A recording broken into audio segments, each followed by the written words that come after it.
রক্তাক্ত গণ অভ্যুত্থানের মধ্য দিয়ে শেখ হাসিনা ক্ষমতা হারানোর পর বাংলাদেশের রাজনৈতিক মঞ্চে এক নতুন অস্থিরতা দেখা দিয়েছে বলে মনে করছে মার্কিন প্রভাবশালী টাইম ম্যাগাজিন। বাংলাদেশে এখন একটি বড় ধরনের হিসাব নিকাশ চলছে। যদিও স্বৈরাচার হাসিনা এখন ভারতে নির্বাসিত, অনেকেই মনে করছেন তার একটি সম্ভাব্য প্রত্যাবর্তনের সুযোগ রয়েছে।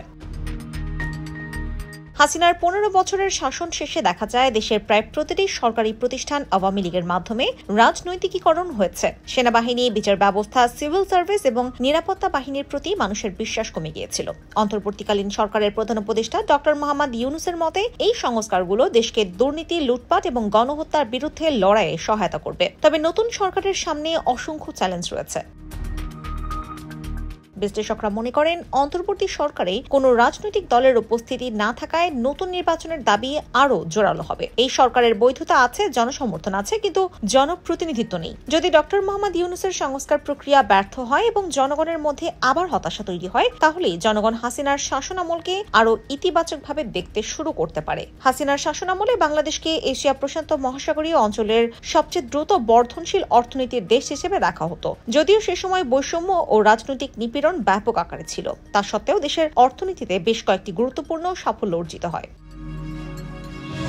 অনেক বিশ্লেষক মনে করেন শেখ হাসিনা বা তার আওয়ামী লীগ পুনরায় রাজনীতিতে একটা বড় ভূমিকা নিতে পারে, বিশেষ করে যদি বর্তমান সরকার সংস্কার প্রক্রিয়ায় ধীর গতিতে এগোয় এবং দেশের জনগণ দ্রুত পরিবর্তন না দেখে। কেননা দক্ষিণ এশিয়ার রাজনীতিতে পরিবার ভিত্তিক রাজনীতির উদাহরণ রয়েছে এবং শেখ হাসিনার পরিবারও এর ব্যতিক্রম নয়। তার ছেলে সজীব ওয়াজেদ জয়ও এক পর্যায়ে রাজনীতিতে আসতে পারেন, যদিও তিনি এখনো এই বিষয়ে সিদ্ধান্ত নেননি। কিন্তু শেখ হাসিনার রাজনৈতিক ভবিষ্যৎ অনেকাংশে নির্ভর করবে বর্তমান সরকারের কার্যক্রমের উপর।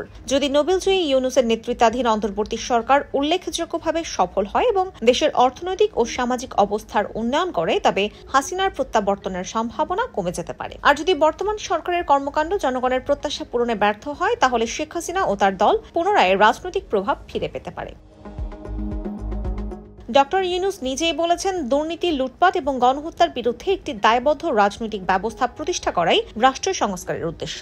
নতুন বাংলাদেশ যদি সেই সুযোগ হারায়, পুরো জাতি তখন পরাজিত হবে। যাই হোক না কেন, বাংলাদেশের রাজনীতিতে হাসিনা এবং আওয়ামী লীগের ভবিষ্যৎ এখন অনিশ্চিত। তবে বাংলাদেশের রাজনৈতিক মঞ্চে তাদের ভূমিকা কখনোই অবহেলা করা যায় না। তাই সামনে কি হয় সেদিকে নজর থাকবে সবার। সব মিলিয়ে সাম্প্রতিক রাজনৈতিক পরিস্থিতি বাংলাদেশের ইতিহাসে একটি গুরুত্বপূর্ণ অধ্যায় হয়ে থাকবে।